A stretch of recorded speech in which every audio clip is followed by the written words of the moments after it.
bien aterradoras que tienen que ver con el asesinato de los paramilitares que se desmovilizaron, que ya son más de 4.000 paramilitares desmovilizados que han sido asesinados, algunos porque siguieron delinquiendo, pero cuando hablo de asesinatos son 4.000 paramilitares que fueron asesinados para que no siguieran hablando, para que no siguieran contando lo que pasó.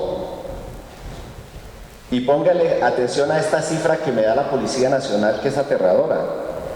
Entre enero del 2008 y diciembre del 2009 dieron de baja en estas bandas criminales que llama el gobierno, paramilitares que llamamos otros, a 2.210 personas.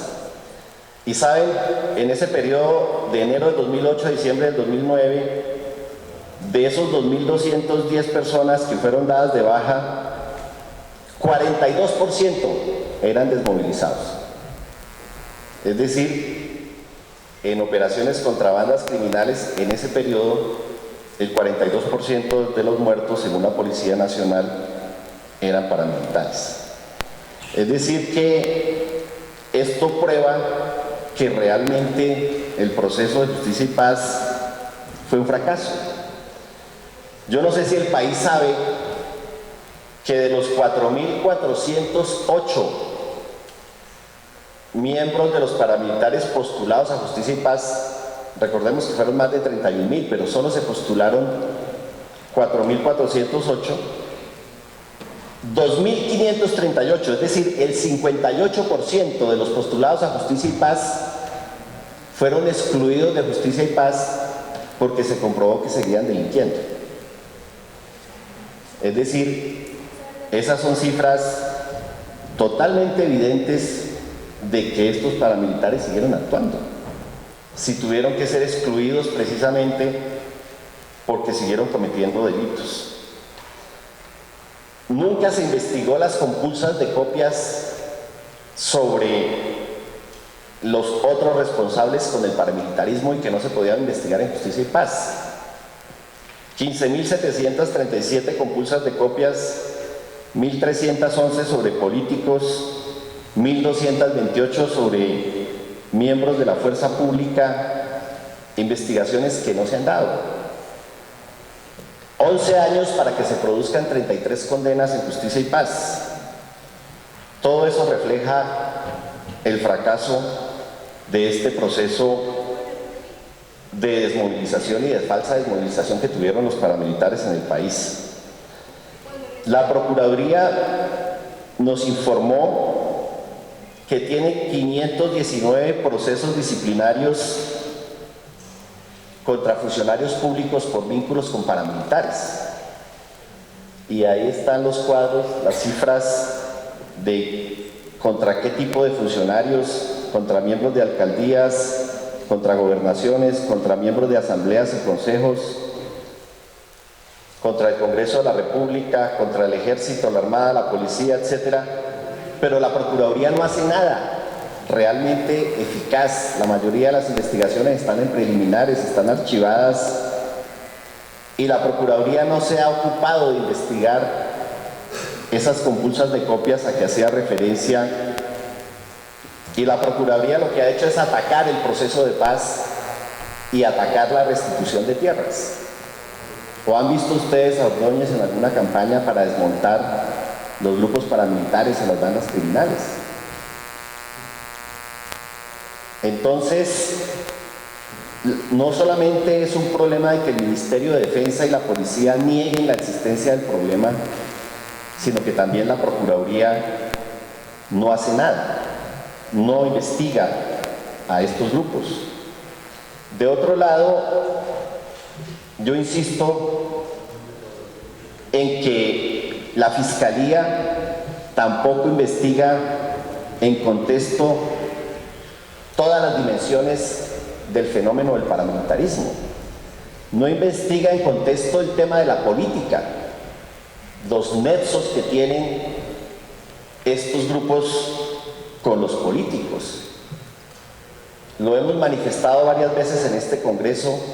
Hay que hacer un gran acuerdo nacional para excluir las armas de la política. pero excluirlas para la izquierda, para el centro y para la derecha y para la extrema derecha.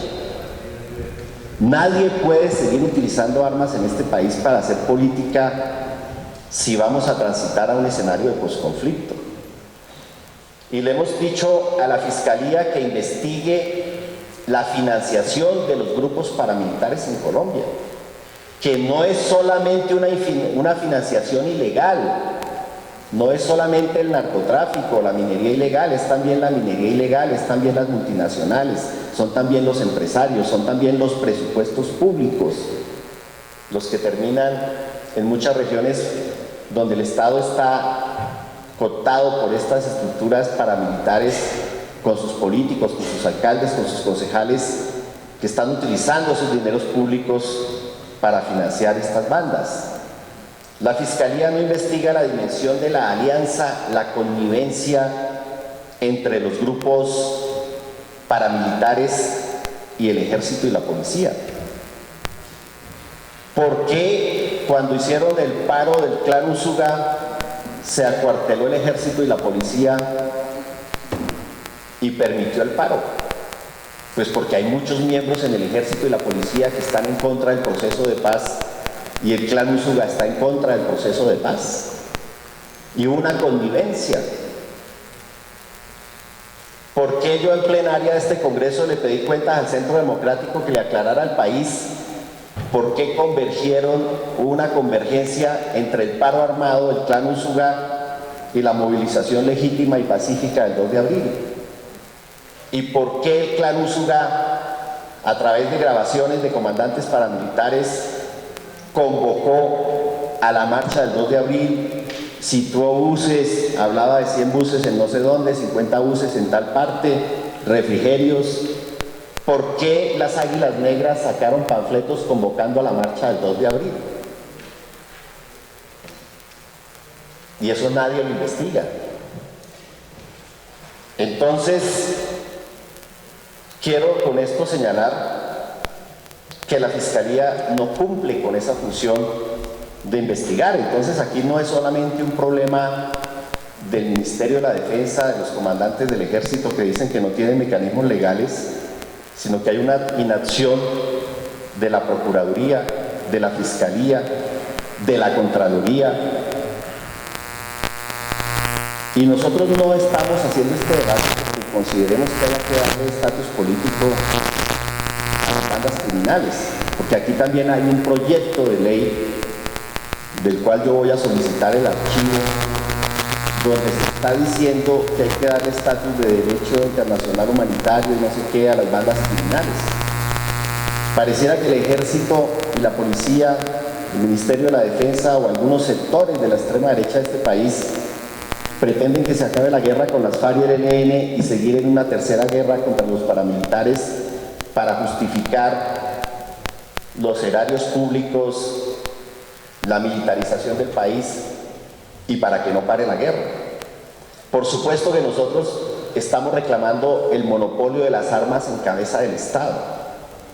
Y ese monopolio de las armas en cabeza del Estado pues implica desarmar a todos estos actores e implica atacar esa alianza y esa connivencia entre la fuerza pública y estos grupos paramilitares. Y no es cierto que el ejército no tenga mandato legal y constitucional para atacar estas estructuras paramilitares. La Fiscalía ha sacado directrices claras. Si un grupo armado tiene control territorial, tiene mandos políticos, militares, armas de guerra, etc., el ejército puede atacar. Y lo ha hecho. Y lo tiene que hacer. Y yo no digo que el ejército y la policía no estén haciendo nada. Ustedes vieron que durante el paro armado del clan Úsuga mataron a un capitán del ejército, mataron 5 policías. Pues obvio que hay unas operaciones contra el clan Úsuga por parte de la policía y el ejército que hacen que este clan haya iniciado un plan pistola hacia los policías. Pero no podemos permitir que mientras unos sectores de la policía atacan a estos grupos, otros sectores estén en connivencia con ellos en otras regiones o en las mismas regiones del país. Si hay un municipio donde hay presencia de grupos armados ilegales, paramilitares, Valcrin, sucesores del paramilitarismo, ¿por qué el director de la policía no saca a toda la policía de ahí y la traslada? si realmente hay voluntad de combatirlos? ¿Por qué no hay una inteligencia coordinada? En vez de andar chuzando periodistas u opositores o lo que sea, ¿por qué esa inteligencia no está funcionando? Inteligencia ejército, inteligencia CTI, policía, etcétera, investigadores, para mirar cómo funcionan estas estructuras y cómo se desmantelan estas estructuras. Se necesita una acción coordinada. Nosotros estamos de acuerdo en que la Fiscalía haga una política de sometimiento a la justicia de estos grupos. Se está tramitando un mecanismo de imputaciones colectivas en el Congreso, precisamente también para facilitar la judicialización colectiva de estos grupos. Y eso no implica negociar con ellos, implica reconocer que estas estructuras existen y que se necesitan medidas de sometimiento a la justicia. Hay unos mapas, aunque Iván va a tocar más el tema de la restitución, pero quiero señalar que hicimos un cruce sobre, bueno, han asesinado a más de 200 reclamantes de tierras, hicimos un cruce de los municipios que están microfocalizados para restitución de tierras y nos encontramos que en 160 municipios microfocalizados para la restitución de tierras, en esos 160 municipios hay presencia del clan Usuy. Es decir, hay toda una estrategia, no solamente del ejército antirrestitución que se enunció en su momento, sino que el 45% del total del área microfocalizada para la restitución de tierras está traslapada con las zonas donde está operando sobre todo el clan Usuga y los rastrojos. Estamos hablando de un área de 5.710.852 hectáreas. Eso es muy grave porque ahora hay sectores terratenientes que quieren utilizar los segundos poseedores de buena fe, exenta de culpa, es decir, zonas donde había campesinos pobres que fueron desplazados por la violencia y ahora hay nuevos campesinos pobres y quieren utilizar esos nuevos campesinos pobres para armar toda una movilización en contra de la restitución de tierras, no para proteger esos campesinos pobres, sino para proteger los terratenientes como la Forí o la SAC o esas grandes haciendas de tierras ociosas. Y no podemos permitir entonces que ahora se quiera atacar la restitución de tierras utilizando a campesinos pobres que puedan ser segundos o terceros o cuartos ocupantes. Eso tiene solución en la ley de restitución de tierras, con las compensaciones. Pero ustedes han visto que ahora el procurador y la extrema derecha de este país se quieren volver adalides de estos campesinos para encubrir el despojo y legalizar el despojo, y eso no lo podemos permitir. Por eso entonces, en esta audiencia tenemos que ser vehementes y claros frente al gobierno nacional, frente al presidente. Ustedes saben que este tema está en la mesa de negociaciones con las FARC, está en el punto 5 de negociaciones con el ELN, pero nosotros no podemos permitir que pare la guerra y sigan matando a todos los líderes sociales y populares en este país. No podemos permitir que baje la operación militar, que se firme un acuerdo y que se mantengan vivas estas estructuras que luego van a empezar a asesinar también a los desmovilizados de las FARC, a las personas que negocien, a los nuevos procesos políticos. No podemos permitir otra unión patriótica. Y yo insisto, estamos en un momento definitivo para el país. Y ese momento definitivo para el país es que pare la guerra. Y ese pare de la guerra implica que pare desde todos los lados. E implica depurar el ejército y la policía. e implica desmontar esas doctrinas que califican a los reclamantes de tierras como guerrilleros, o a los sindicalistas, o a los líderes indígenas, o a los líderes populares, o a los líderes de oposición de Marcha Patriótica, o la UP, o de cualquier organización política, como guerrilleros o como terroristas. Aquí en este Congreso se hacen discursos de odio, de discriminación hacia todos estos sectores, y mientras esos discursos de odio se hacen en este Congreso, en las regiones los sicarios disparan. Entonces, tenemos que hacer un gran trabajo estratégico y tenemos que exigirle al Ejército, a la Policía, al Ministerio de Defensa, a la Fiscalía, a la Procuraduría, a la Defensoría, a la Contraloría, a la Consejería Presidencial de Derechos Humanos, que sean serios, que asuman una estrategia contra los grupos paramilitares, contra las bandas criminales. Al final no importa el nombre que le pongan, pero hay que desarticular esas estructuras criminales que van a poner en peligro la vida de la gente en las regiones. Y uno de los temas más importantes para poder valorar si un posconflicto es eficaz o no, pues tienen que ver, por supuesto, con el tema de las garantías de no repetición.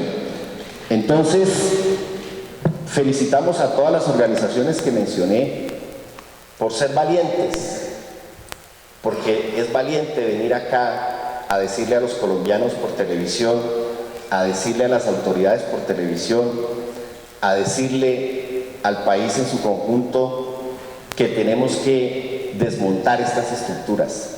No pasarán. No vamos a permitir que saboteen el proceso de negociación. No vamos a permitir que saboteen la restitución de tierras que reclaman las víctimas. No vamos a permitir que los que viven de la guerra condenen a este país a una guerra eterna. Vamos a organizarnos, vamos a denunciarlos, vamos a judicializarlos y vamos a pedir que pare la guerra desde todos los lados en este país. Muchas gracias.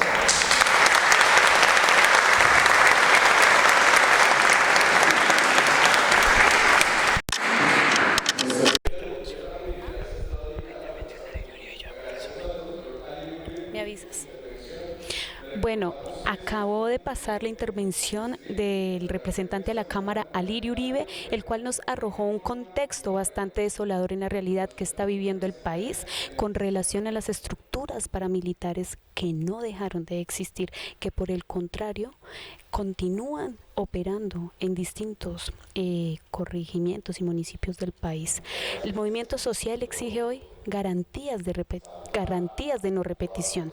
Para la paz, el movimiento social necesita garantías. Nos arrojó bastantes cifras, Manuel, que pues como bien y juicioso la notaste, pero quería aclarar algo, y es que a esta audiencia se citaron distintas instituciones, la Procuraduría, el Ministerio del Interior, los cuales enviaron unas excusas, pero tenemos que decir que es necesario que ellos estén presentes en estos actos del movimiento social y popular. Además, la Fiscalía siempre brilla por su ausencia. Entonces, le exigimos también a las instituciones que por favor acompañen, que el movimiento social, la sociedad civil en general, exige que sean garantizados su derecho a la vida.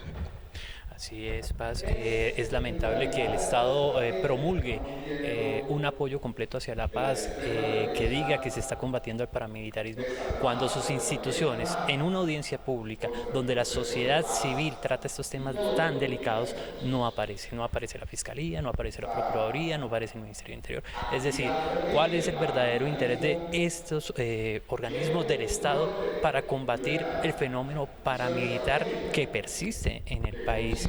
El doctor Alirio Uribe fue certero en decir que no se le debe dar estatus político a las bandas criminales, que hay un proyecto de ley que se va a estar trabajando dentro del Congreso de la República, pero ha dicho que él va a pedir que se archive ese proyecto de ley, que no es posible que se le dé un estatus político, por el contrario, que se debe trabajar en un proyecto de entrega de estos grupos de bandas criminales, del nuevo paramilitarismo, pero no un estatus político. También fue enfático en que la Procuraduría no ha realizado investigaciones a fondo, ni la Fiscalía, sobre los vínculos de la fuerza pública que persisten aún con estas estructuras ilegales. También hizo relevancia sobre la financiación, que la financiación de estos grupos paramilitares no son solo financiación por parte ilegal de la minería ilegal o del narcotráfico, que aquí persisten los poderes políticos regionales que no se evidenciaron luego de la supuesta desmovilización de paramilitares bajo el gobierno de Álvaro Uribe, y catalogó de nuevo que fue un completo fracaso, porque paramilitares que se habían desmovilizado volvieron a reincidir en estas bandas criminales, y paramilitares que estaban delatando esos vínculos con poderes regionales han sido asesinados durante estos años. En estos momentos está la intervención del senador Iván Cepeda del Polo Democrático, haciendo una referencia sobre la restitución de tierras que se va adelantando en el país, y que precisamente en estos días el procurador y el presidente Fedegan han atacado fuertemente, como diciendo que los ganaderos se les va a quitar la tierra para que los guerrilleros que se desmovilicen la cultiven. Es una aseveración bastante fuerte, bastante próliga y bastante descontextualizada sobre lo que ocurre en el país. Escuchemos a continuación la intervención del senador Iván Cepeda.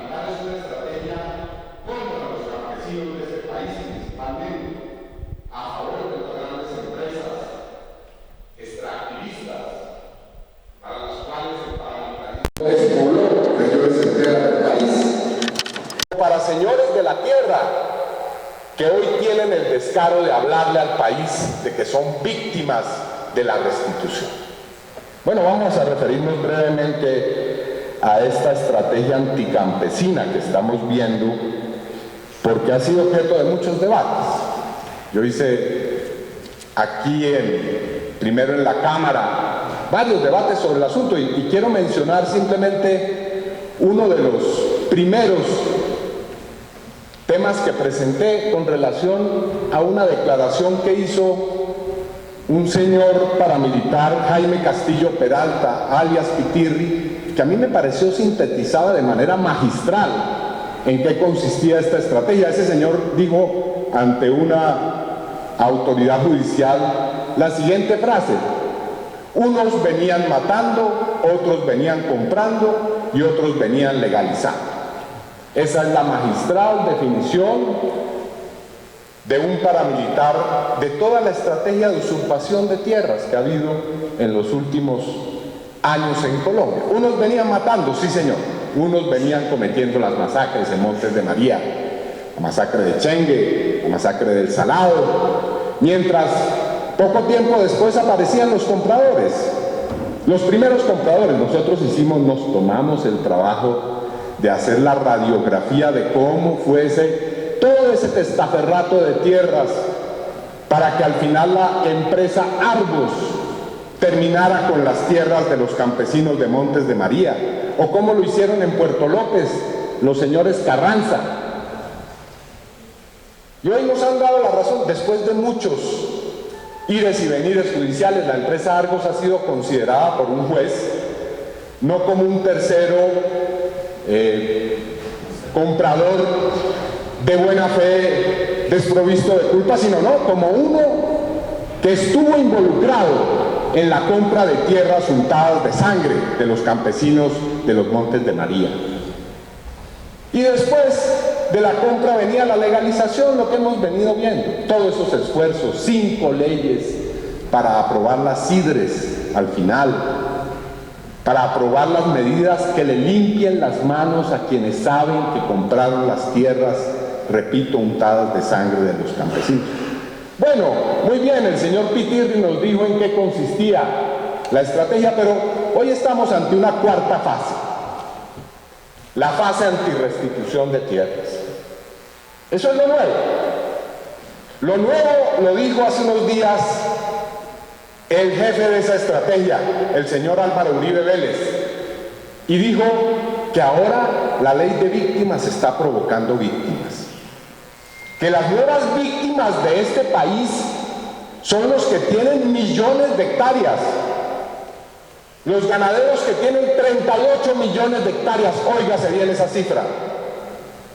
Ellos son las nuevas víctimas de la ley de restitución de tierras, que, entre otras cosas, es una ley, lo hemos dicho aquí hasta la saciedad, supremamente débil.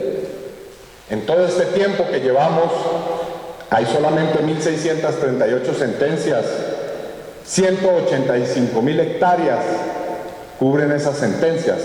Y vaya uno a saber cuántas materialmente restituidas. Estoy seguro que no es un porcentaje mayor, pero son 185.000 de millones de hectáreas. El gobierno ha dicho 6 millones, el movimiento de víctimas de crímenes de Estado ha dicho 14 millones de hectáreas despojadas.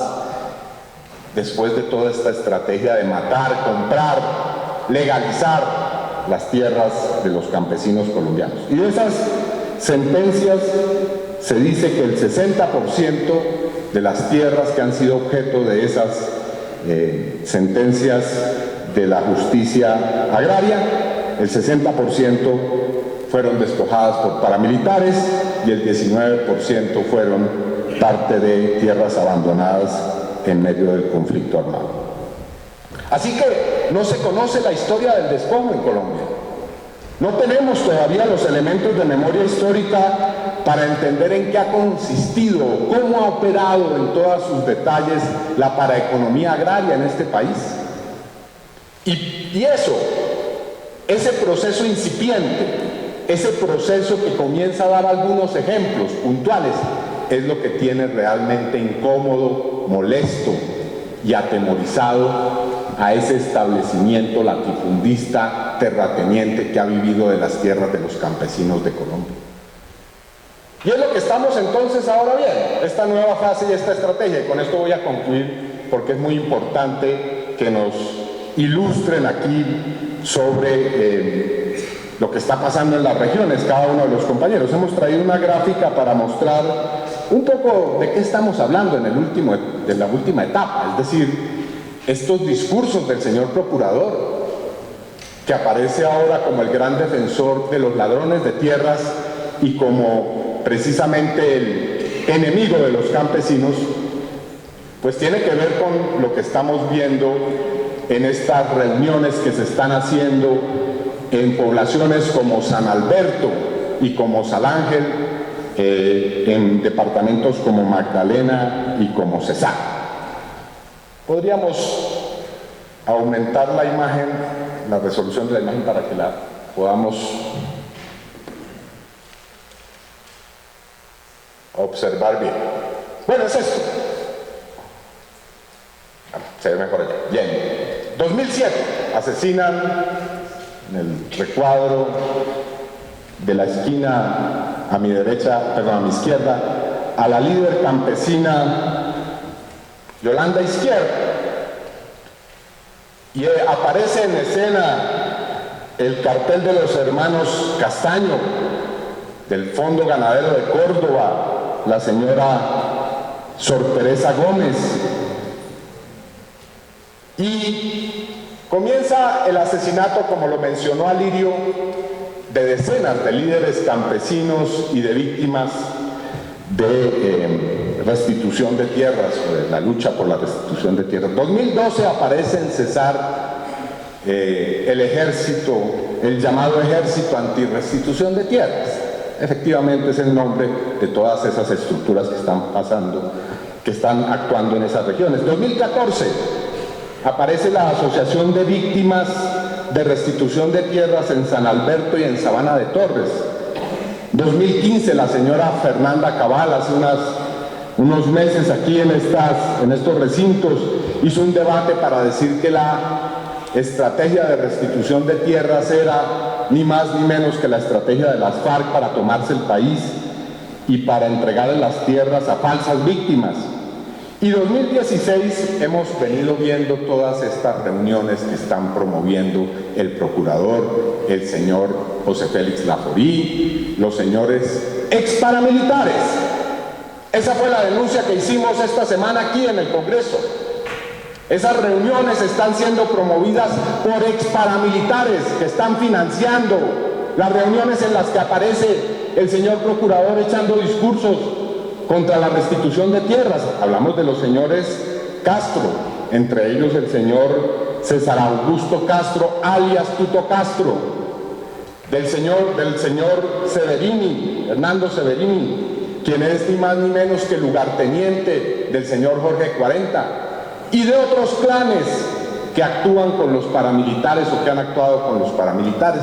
Entonces, conclusión sencilla, llana: lo que está haciendo el señor procurador, lo que está haciendo el jefe del Centro Democrático y los parlamentarios del Centro Democrático es actuar de la mano de los paramilitares, exparamilitares o paramilitares activos, para evitar que unas cuantas hectáreas de tierra lleguen a las manos de los campesinos, pero sobre todo para que no se vaya a abrir la posibilidad de que el primer acuerdo al que se ha llegado en la ciudad de La Habana, que plantea una reforma rural integral, una reforma agraria, pueda tener algún futuro. Ese es el meollo de la situación. Y por lo tanto, bien lo ha dicho mi colega Lirio Uribe, aquí estamos precisamente para decir un gran no a eso. Entre otras cosas, porque aquí se trabaja con una inmensa hipocresía. La guerrilla hace una reunión en el municipio de Conejo, en La Guajira, y aparece un gigantesco escándalo en el país porque se estaría haciendo proselitismo armado, porque unos guerrilleros repartieron unas cartillas explicando estos acuerdos de paz. Pero cuando el señor procurador aparece hombro con los señores paramilitares que se han robado las tierras de los campesinos, eso no es proselitismo armado. Hágame el favor, que cinismo. Entonces, por eso estamos aquí, repito, para decir un gran no a esta estrategia de la extrema derecha, porque le vamos a cerrar el paso, porque los vamos a poner en evidencia y porque vamos a salir a la calle para decirle un no al paramilitarismo. No se volverá a repetir la historia de la Unión Patriótica. Vamos con todas las organizaciones con las que están hoy aquí en las regiones, en los territorios, a construir una paz democrática, justa y sin paramilitarismo. Muchas gracias.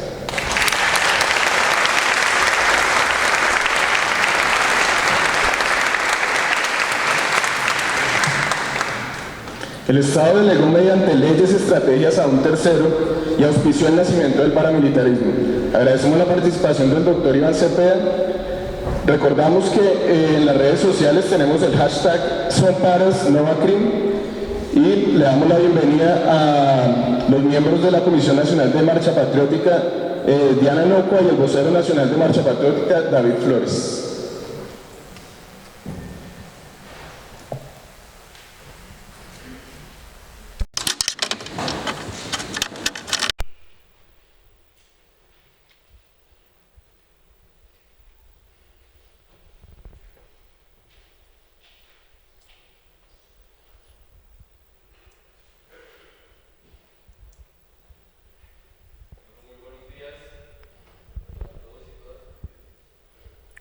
Bueno, acabo de finalizar la intervención del senador Iván Cepeda, quien arrojó bastantes cifras frente al panorama que estamos viviendo en el país. Les recordamos que nos pueden seguir acompañando en el numeral #SonParasNovaCrim, hashtag, para poner la tendencia en Twitter y lograr que este tema sea visibilizado. Los medios de comunicación no están cubriendo este evento, pero es necesario visibilizar.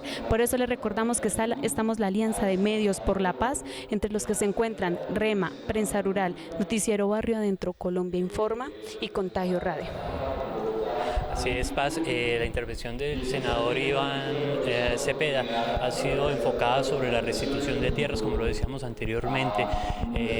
Ha dicho que en donde los territorios microfocalizados para la restitución de tierras hay presencia paramilitar.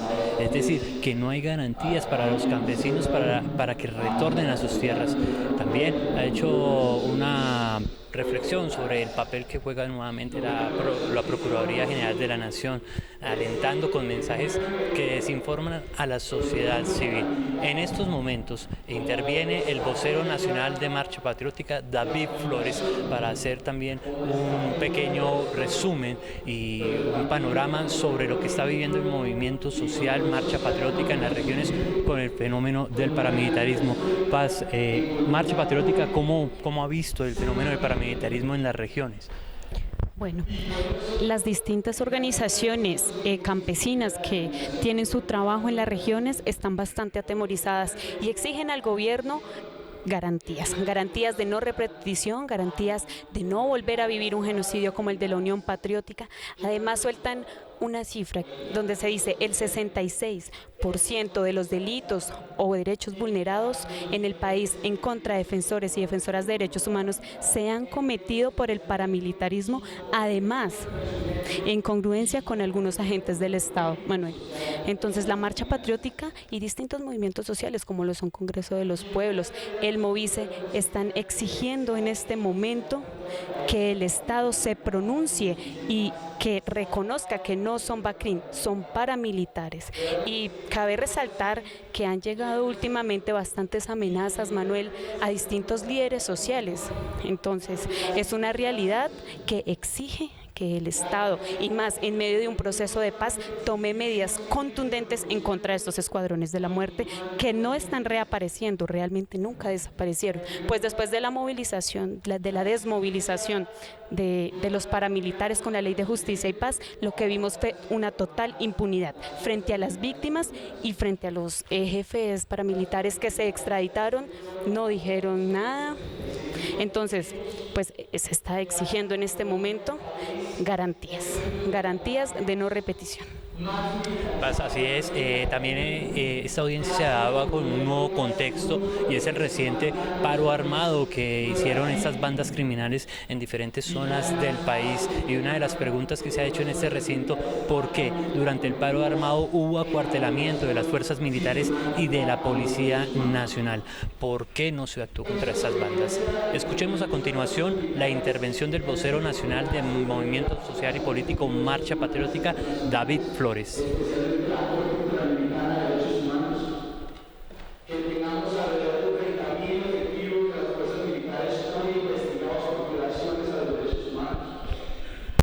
Y que